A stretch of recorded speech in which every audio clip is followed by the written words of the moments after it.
మన ఐవారిపల్లి గ్రామంలో జరుగుతూ ఉంది కాబట్టి గ్రామంలోని ప్రజలందరూ కూడా ఇక్కడికి రావాల్సిందిగా మరీ తెలియజేస్తా ఉన్నాం. గ్రామ ప్రజలకు ఐవారిపల్లి గ్రామ ప్రజలందరికీ కూడా విజ్ఞప్తి, ఈరోజు ప్రభుత్వ మెడికల్ కాలేజీల్ని ఈ తెలుగుదేశం ప్రభుత్వం ప్రైవేటీకరణకు నిరసనగా కోటి సంతకాల సేకరణ కార్యక్రమం జరుగుతూ ఉంది. ప్రతి ఒక్కరు కూడా ఈ కార్యక్రమానికి వచ్చి హాజరు కావాల్సిందిగా తెలియజేస్తా ఉన్నాం. అదేవిధంగా ఈరోజు మన ఐవారిపల్లి గ్రామం నందు మన మాజీ ఎంపీపీ నన్నబోయి రవికుమార్ యాదవ్ గారిని స్టేజ్ పైకి రావాల్సిందిగా కోరుతా ఉన్నాం. అదేవిధంగా మన ఐవారిపల్లి సర్పంచ్ శ్రీ అక్బర వెంకటేశ్వర్లు గారిని స్టేజ్ మీదకి రావాల్సిందిగా కోరుతా ఉన్నాం. అదేవిధంగా మాజీ సర్పంచులైనటువంటి ముగ్గురు త్రిమూర్తులు శేషయ్యన్న, నారాయణన్న, ఆచారన్న ముగ్గురిని కూడా స్టేజ్ మీదకి రావాల్సిందిగా కోరుతా ఉన్నాం. అదేవిధంగా మన జిల్లా కమిటీ మెంబర్ పెద్దరాజు గారిని కూడా స్టేజ్ మీదకి రావాల్సిందిగా కోరుతా ఉన్నాం. అదేవిధంగా మండల కమిటీ మెంబర్ శ్రీ కేశవరెడ్డి గారిని కూడా వేదికపైకి రావాల్సిందిగా కోరుతా ఉన్నాం. అద్దవీడు సర్పంచ్ శ్రీ మనగాల వసంతమ్మ గారిని స్టేజ్ పైకి రావాల్సిందిగా కోరుతా ఉన్నాం. ఈరోజు వాస్తవంగా ప్రభుత్వ మెడికల్ కాలేజీని ప్రైవేట్ పరం చేస్తున్నందుకు నిరసనగా వచ్చినటువంటి ఈ యొక్క వైఎస్ఆర్ కాంగ్రెస్ పార్టీ ప్రజలందరికీ కూడా కృతజ్ఞతలు. ఇప్పుడు మన మాజీ ఎంపీపీ శ్రీ నన్నబోయి రవికుమార్ గారిని మాట్లాడవలసిందిగా కోరుతా ఉన్నాం.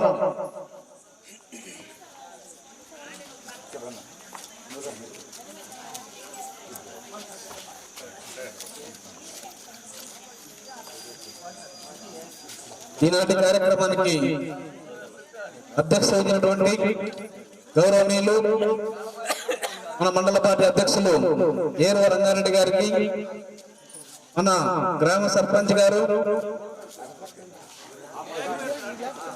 హైమావతి అక్క గారికి, మరి వెంకటేశ్వర అన్నకి, మరియు అర్ధవీడు సర్పంచ్ గారు వసంతక్క గారికి, మాజీ సర్పంచులు శేషన్న, ఆచారన్న, నారాయణన్న గారికి, మరియు ఈ కార్యక్రమానికి చేసినటువంటి మన గ్రామ పెద్దలకు ప్రతి ఒక్కరికి కూడా పేరు పేరున హృదయపూర్వక నమస్కారాలు తెలియజేస్తా ఉన్నాను. మన పార్టీ అధినేత రాష్ట్ర మాజీ ముఖ్యమంత్రి వర్యులు వైఎస్ జగన్మోహన్ రెడ్డి గారి యొక్క ఆదేశాల మేరకు రాష్ట్ర వ్యాప్తంగా అన్ని జిల్లాల్లోనూ, అన్ని నియోజకవర్గాల్లోనూ, అన్ని గ్రామాల్లోనూ ఈ యొక్క కార్యక్రమాన్ని మెడికల్ కాలేజీలను ప్రైవేట్ పరం చేయడాన్ని వ్యతిరేకిస్తూ కోటి సంతకాలు అనేటువంటి సేకరణ చేసి ఇవన్నింటినీ కూడా గవర్నర్ కు మరియు రాష్ట్రపతికి చూపించి ఈ విధంగా ప్రజలందరూ కూడా కొన్ని వ్యతిరేకిస్తూ ఉన్నారు. మరి హాస్పిటల్ ని ప్రైవేటీకరణ చేయడాన్ని ఆపండి అని చెప్పేసి తెలియజేయడం కోసం ఈ యొక్క కార్యక్రమాన్ని చేపట్టడం జరుగుతూ ఉంది. మరి ప్రభుత్వ ఏదైతే అప్పుడు మన వైఎస్ఆర్ గవర్నమెంట్ మొత్తం 17 మెడికల్ కాలేజీల్ని మన రాష్ట్రానికి తీసుకొని రావడం జరిగింది. అందులో 5 మెడికల్ కాలేజీలు పూర్తిగా వర్క్ అయిపోవడం జరిగింది. ఇంకా 2 కాలేజీలు దాదాపు అయిపోయేటువంటి స్థితిలో ఉన్నాయి. మిగతా కాలేజీలు కూడా దాదాపు 60-70% పని అయిపోయినటువంటి పరిస్థితి రోజు ఉంది. మరి వీటన్నింటినీ కూడా ప్రైవేట్ పరం చేసి వాటిని రాబోయే రోజుల్లో ప్రైవేట్ వాళ్ళే వాటిని నిర్వహించుకొని వాటి ద్వారా వచ్చేటువంటి ఆదాయాన్ని వాళ్ళు తీసుకునే దానికి అవకాశం కల్పిస్తున్నటువంటి పరిస్థితి. మరి మన ప్రాంతం వెనుకబడినటువంటి ప్రాంతం. ఆ రోజు ప్రకాశం జిల్లాలోనే పశ్చిమ ప్రకాశం వెనుకబడినటువంటి ప్రాంతం. మరి మార్కాపురం అయితే మన వెనుకబడినటువంటి ప్రాంతానికి దగ్గరలో ఇత్తలూరు కాన్స్టిట్యూన్సీ కావచ్చు, ఎర్రగొండపాలెం కాన్ఫరెన్స్ కావచ్చు, కనిగిరి కావచ్చు, అన్నింటి కూడా మధ్యలో ఉంటది. ఏ ఇబ్బంది అయినా కానీ ఎటువంటి ఆరోగ్య సమస్య, ఒక యాక్సిడెంట్ కావచ్చు, ఒక హార్ట్ అటాక్ కావచ్చు, ఒక పెరాలసిస్ కావచ్చు, ఎంత పెద్ద సమస్య అయినా మనం అరగంటలోని గంటలో మార్కాపురం పోయి మనము వైద్యాన్ని ఉచితంగా చేయించుకునేటువంటి అవకాశం మనకు ఉంటుంది అని ఆలోచన చేసి ఆ రోజు మన జగనన్న ఆ రోజు కాలేజీని మార్కాపురం శాంక్షన్ చేయడం జరిగింది. మరి రాబోయే రోజుల్లో ప్రైవేట్ పరమైతే డబ్బులు ఏదైతే మనం గుంటూరు, హైదరాబాద్, విజయవాడ లక్షలు కడతా ఉన్నామో అదే విధంగా రేపు కట్టాల్సి వస్తుంది. మరి అదే ప్రభుత్వం అయితే పూర్తిగా ఒక రూపాయి ఖర్చు లేకుండా మనకు ఉచితంగా చేసేదానికి అవకాశం ఉంటుంది కాబట్టి మనము దీన్ని అందరం కూడా పూర్తిగా వ్యతిరేకిస్తా ఉన్నాం.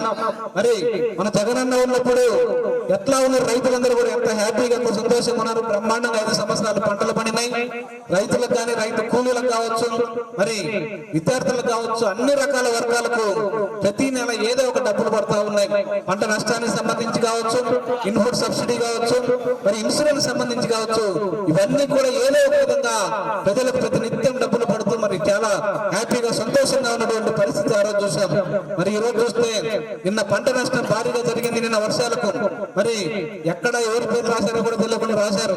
రేపు ఆ లిస్టు వస్తే కానీ అప్పుడు కానీ గ్రామాల్లో పెద్ద సమస్యలు మళ్ళీ గొడవలు స్టార్ట్ అవుతాయి. ఆ విధంగా మరి ఇన్సూరెన్స్ కూడా ప్రభుత్వమే ఆ రోజు భరించి రైతులందరూ కూడా అన్ని పంటలకు ఇన్సూరెన్స్ చేయడం జరిగింది.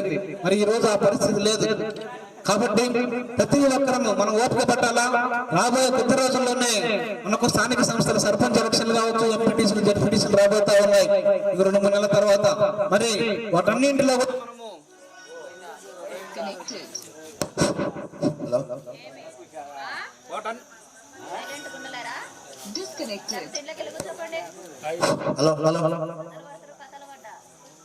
వాటన్నింటిలో మనము విజయం సాధిస్తే ఆటోమేటిక్ గా అధికారంలో కావచ్చు, ప్రభుత్వంలో అందరూ కూడా మార్పు వస్తుంది. మళ్ళీ వన్ సైడ్ చేయకుండా అన్ని కూడా సక్రమంగా జరుగుతాయి. కాబట్టి మనం రేపు రాబోయేటువంటి స్థానిక సంస్థల్లో ఖచ్చితంగా మనం ఎవరైతే మనకు ఏ రిజర్వేషన్ వచ్చినా, అది ఏ క్యాస్ట్ కి వచ్చినా కానీ అందరం కూడా గ్రామంలో ఉన్నటువంటి నాయకులు అందరం కలిసిమెలిసి వాళ్ళని గెలిపించుకోవాలా. మరీ ముఖ్యంగా మన యొక్క పంచాయతీలో పెద్దలందరూ కావచ్చు, మన సర్పంచ్ గారు కావచ్చు, మాజీ సర్పంచులు కావచ్చు, అందరూ కూడా బాగా కలిసిమెలిసి ఎక్కడికి వచ్చినా ఏ ప్రోగ్రామ్ ఉన్నా కానీ అందరూ బాగా ఒక యూనిటీ తోటి బాగా వస్తారు. మన నాగార్జున కూడా చాలాసార్లు అన్నాడు, అందరూ కూడా బాగా కలిసి వస్తారని చెప్పేసి.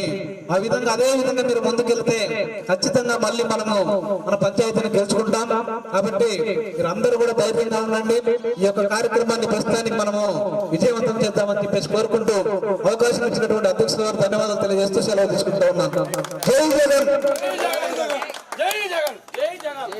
ఈరోజు మన ఐవరపల్లి గ్రామం నందు ప్రభుత్వ మెడికల్ కాలేజీని ప్రైవేటీకరణకు నిరసనగా ఈరోజు కోటి సంతకాల సేకరణ కార్యక్రమం జరుగుతూ ఉంది. మరి ఈ కోటి సంతకాల కార్యక్రమం అనేది అసలు సంతకాలు ఎందుకు చేయాలి, ఏంటి దీని ఉద్దేశం అని చెప్పేసి అన్నప్పుడు, ప్రభుత్వము జగన్మోహన్ రెడ్డి గారు వైఎస్ఆర్ ప్రభుత్వం ఉన్నప్పుడు ప్రభుత్వ వైద్య కళాశాలని 17 శాంక్షన్ చేశారు. వాటిలో 5 పూర్తయి అవన్నీ కూడా మనగడలో ఉన్నాయి. బ్రహ్మాండంగా ఉచితంగా వైద్యాలు అందుతూ ఉన్నాయి. ఇలాంటి పరిస్థితుల్లో మన దౌర్భాగ్య ప్రభుత్వమైన తెలుగుదేశం ప్రభుత్వం అధికారంలోకి వచ్చింది. ఈ ప్రభుత్వం అధికారంలోకి వచ్చిన తర్వాత ఈ యొక్క ప్రభుత్వ మెడికల్ కాలేజీల్ని ప్రైవేట్ పరం చేయాలనేటువంటి దురుద్దేశంతో పెద్ద పెద్ద పెట్టుబడిదారులందరికీ కూడా ఈ యొక్క మెడికల్ కాలేజీల ద్వారా ఆదాయం కూడబెట్టాలన్నటువంటి దుర్మార్గపు ఆలోచనతో ఈ తెలుగుదేశం ప్రభుత్వం మరి మెడికల్ కాలేజీని, మెడికల్ హాస్పిటల్స్ అన్నింటినీ కూడా ప్రైవేట్ పరం చేసింది. మరి దానికి నిరసనగా మన వైఎస్ జగన్మోహన్ రెడ్డి గారు కోటి సంతకాల సేకరణ ప్రతి గ్రామంలో కూడా, ప్రతి పల్లెలో కూడా కోటి సంతకాలను సేకరించి, అమ్మా మీకు ప్రభుత్వ వైద్యశాల కావాలా, ప్రైవేట్ వైద్యశాల కావాలా, ప్రైవేటు వైద్యశాల పోయినట్లయితే గుంజుడే గుంజుడు, 1 రూపాయలు 4 రూపాయలు పెట్టుబడి అవుతాం. అదే ప్రభుత్వ వైద్యశాలకు వెళ్తే పేదవారికి న్యాయంగా వైద్యం అందుతుంది, ఉచితంగా అన్ని రకాల సదుపాయాలు అందుతాయి. కాబట్టి జగన్మోహన్ రెడ్డి గారు మంచి ఉద్దేశంతోనే మరి ప్రభుత్వ కళాశాలని, ప్రభుత్వ వైద్యశాలను ఏర్పాటు చేస్తే ఈ ప్రభుత్వం దుర్మార్గంగా వీటిని తీసేసే పొజిషన్కి వచ్చింది. మరి ఇలాంటి దుర్మార్గపు ప్రభుత్వాన్ని ఎండగట్టాలంటే కోటి సంతకాలు ప్రజలకు ప్రతి ఇంటింటికి వెళ్ళి మనం సంతకాలు సేకరించి మరి చెప్పాల్సినటువంటి అవసరం ఎంతైనా ఉంది. మరి కాబట్టి హలో మరి ప్రభుత్వ వైద్యశాలల్ని మరి గుర్తించాలంటే ఖచ్చితంగా మనం ఇక్కడ ప్రతి గ్రామంలోనూ మనం సంతకాలు సేకరించి వీటిని నియోజకవర్గ వైద్యుగా ప్రతి గ్రామం నుంచి పోయినప్పుడు నియోజకవర్గానికి మనం ఈ పుస్తకాలను అందజేస్తాం. కోటి సంతకాలు పెట్టించిన తర్వాత ఈ సంతకాలు మన బుక్స్ అన్ని పూర్తయిన తర్వాత మన నియోజకవర్గంలో కుందూరు నాగార్జున రెడ్డి గారి ఆధ్వర్యంలో ఆయనకి బుక్స్ అన్ని చేరుస్తాం. మరి ఇవన్నీ కూడా మళ్ళీ మనం ఏం చేస్తారు, వాళ్ళు జిల్లా భారీ ఉంది కాబట్టి మన జిల్లా సంబంధించినటువంటి ప్రెసిడెంట్ ఎవరైతే ఉన్నారో మన అధ్యక్షుడు వారు బూచపల్లి శివప్రసాద్ రెడ్డి అన్నకి మనం అందజేస్తాం. అక్కడి నుంచి మన కేంద్ర కార్యాలయం అయినటువంటి వైఎస్ జగన్మోహన్ రెడ్డి గారి కేంద్ర కార్యాలయానికి వెళ్తాయి ఈ బుక్స్ అన్ని కూడా. వీటిని మనం రాష్ట్ర గవర్నర్ కి మనం అందజేస్తాం. అయ్యా గవర్నర్ గారు, ఇప్పుడున్న తెలుగుదేశం ప్రభుత్వం ప్రజల్ని మోసం చేస్తుంది, వంచన చేస్తుంది ప్రభుత్వం. కాబట్టి మేము మరి ఈ యొక్క పేదలకు అందాల్సినటువంటి వైద్యాన్ని ధనవంతులకు ఈ హాస్పిటల్ అప్పచెప్పి పేదల దగ్గర డబ్బులు గుంజే విధంగా ఈ ప్రభుత్వం చేస్తుంది. ఈ దుర్మార్గమైనటువంటి ఆలోచనని విరమించుకోవాలి. మరి వాళ్ళంటే ప్రభుత్వం, మీరు రాష్ట్ర గవర్నర్ అందరినీ సమానంగా చూడాల్సినటువంటి వాళ్ళు కాబట్టి మీకు మేము ఈ పుస్తకాలు అందజేస్తా ఉన్నాం కోటి సంతకాలతో. ప్రజల ఆమోదం ఇది చూడండి, ఇష్టపూర్వకంగానే వీళ్ళందరూ కూడా సంతకాలు పెట్టారని మనం గవర్నర్ గారికి తెలియజేస్తాం. మరి ఆ విధమైనటువంటి ప్రోగ్రాం మన జగన్మోహన్ రెడ్డి గారు తీసుకున్నారు. మరి ఇది న్యాయమా కాదా అందరికీ తెలుసు. ఈ ప్రభుత్వం వచ్చినప్పటి నుంచి సంకలగేసుకొని చాలా మంది అయ్యగారు ఓట్లు వేశారు. ఎవరు వేసినవాడు కూడా తృప్తిగా లేరు. నేను మిర్చి విపరీతంగా పండించాం, ఏమన్నా గిట్టుబాటు ధర ఉందా? ఏమీ లేదు. 8,000, 9,000. జగన్మోహన్ రెడ్డి గారు అధికారంలో ఉన్నప్పుడు 22,000 నుంచి 25,000 వరకు కూడా మిర్చి ఉంది. ఏ పంటకు గిట్టుబాటు ధర ఉందో ఒక్క రైతులు, తెలుగుదేశం రైతులు ఎవరైనా గుండె మిర్చి వేసుకుని నాకు పసుపు పంటకు గిట్టుబాటు ధర ఉంది, మిర్చికి గిట్టుబాటు ధర ఉంది, పత్తికి గిట్టుబాటు ధర ఉంది, లేదా పొగాకు 1000 రూపాయలకు చెప్పి అడిగిన నాదులు లేదు. చెప్పమండి, ఎప్పుడైనా ఈ తెలుగుదేశం ప్రభుత్వం అధికారంలోకి వచ్చినప్పుడు రైతు సుభిక్షంగా ఉన్నాడా? గుండె మిర్చి చేసుకునే రైతులు చెప్పనండి. మరి ఇలాంటి దుర్మార్గమైనటువంటి ప్రభుత్వాన్ని ఎండగట్టాల్సినటువంటి బాధ్యత ఎవరి మీద ఉంది? మనందరి మీద ఉంది. కాబట్టి మనం ఈ యొక్క ప్రభుత్వాన్ని వ్యతిరేకిస్తూ ఈ కోటి సంతకాల సేకరణలో మీరందరూ కూడా ఈ పుస్తకాల్లో సంతకాలు పెట్టించాలి. సంతకాలు పెట్టించి స్వచ్ఛందంగా సెల్ నెంబర్లు వేసి దొంగ సంతకాలు అస్సలు పెట్టాల్సిన అవసరమే లేదు. ఇంటింటికి వెళ్లి నాయకులందరూ కూడా సంతకాలు పెట్టించి వీటిని మనం కేంద్ర పార్టీ కార్యాలయానికి పంపించాల్సిన బాధ్యత మనందరి మీద ఉంది. కాబట్టి దయచేసి అందరూ కూడా ఎవరు సిగ్గుపడాల్సిన అవసరం లేదు. ప్రతి ఒక్కరూ ఇంటింటికి వెళ్లి వీటిని త్వరలోనే మనం 2వ తేదీ లోపే మన పార్టీకి అందజేయాలి. కాబట్టి మీరు త్వరగా ఈ 2 బుక్స్ పూర్తి చేసి పార్టీకి అప్పచేస్తారని కోరుకుంటూ, జగన్మోహన్ రెడ్డి గారి నాయకత్వం, వైఎస్ఆర్ కాంగ్రెస్ పార్టీ నాయకత్వం, వైఎస్ఆర్ కాంగ్రెస్ పార్టీ నాయకత్వం, జగన్మోహన్ రెడ్డి గారి నాయకత్వం, జగన్మోహన్ రెడ్డి గారి నాయకత్వం, నాగార్జున రెడ్డి గారి నాయకత్వం, నాగార్జున రెడ్డి గారి నాయకత్వం.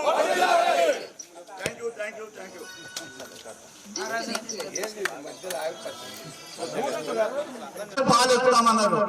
ఇప్పుడు రోడ్లలో, మోకాల్లో, గుంతలలో నీళ్లు పోసి నీళ్లు కూడా ఎత్తలేకుండా ఉన్నాయి గారు.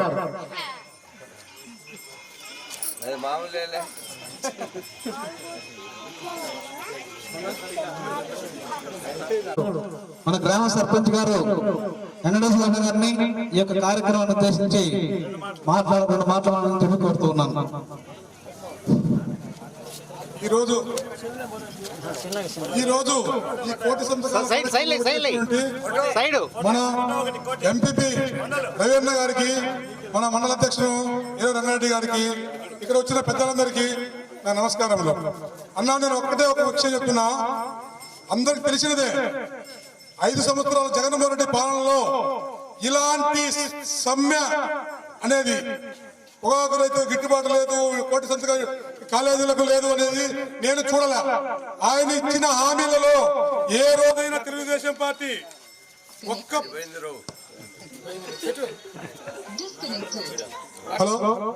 ఏ రోజైనా తెలుగుదేశం పార్టీ వాళ్ళు ఇలాగా మాకు ఫలాని పథకం రాలేదు, ఫలానా రైతు బస్సు పడలేదు, అమ్మఒడి పడలేదని చేసిన సందేశం అయితే లేదు. మీరందరికీ తెలిసిన విషయమే ఇది, నేను చెప్పాల్సిన పని లేదు. కానీ ఈ రోజు ప్రతి ప్రభుత్వం వచ్చిన 2 సంవత్సరాలకు ఇలాంటి 20 సమ్మెలు చేస్తున్నాం. మేము చేసిన తర్వాతనే అవి కొద్దిగా అమల్లోకి వస్తున్నాయి. అమ్మఒడి గాని, రైతు భరోసా గాని ప్రతి ఒక్కటి అది కానీ పూర్తి చేయట్లేదు అనమాట. ఆ జగన్మోహన్ రెడ్డి ఇలాంటి చేస్తున్న బట్టే అది కొద్దిగా పాలనలోకి వస్తున్నాయి. ఇవందరూ మీరు తెలిసిన విషయాలే. 5 జగన్మోహన్ రెడ్డి పాలనలో ఒక్క రోజు కానీ ఇలాంటి తెలుగుదేశం పార్టీ చేసినది లేదు. ఇది మీరు అందరికీ తెలిసిన విషయమే. ప్రతి ఒక్క చెల్లెలలో చూసిన వాళ్ళే, చిన్న పిల్లల నుంచి పెద్ద పిల్లల వరకు జరిగిన విషయం ఇది. అందుకు కాబట్టి మీరే నిర్ణయించుకోండి ఏ ప్రభుత్వం కావాలనేది. ఊరిగా చెప్పుకోవడం కాదు మనం గొప్ప అని. ప్రభుత్వం ఏం చేసిందా, ఏ పథకాలు చేసిందా అనేది ఖచ్చితంగా మీ మనతో తెలుసు అందరికీ, ఎవరు చేస్తున్నారా ఎవరు చేయలేదని. ఈ అవకాశం ఇచ్చిన మన రవీణకు ధన్యవాదాలు. ఓ వైసీపీ కార్యకర్తలారా, మీ సేవలనే మే మరువం. మీ అందరికీ మా వందనం.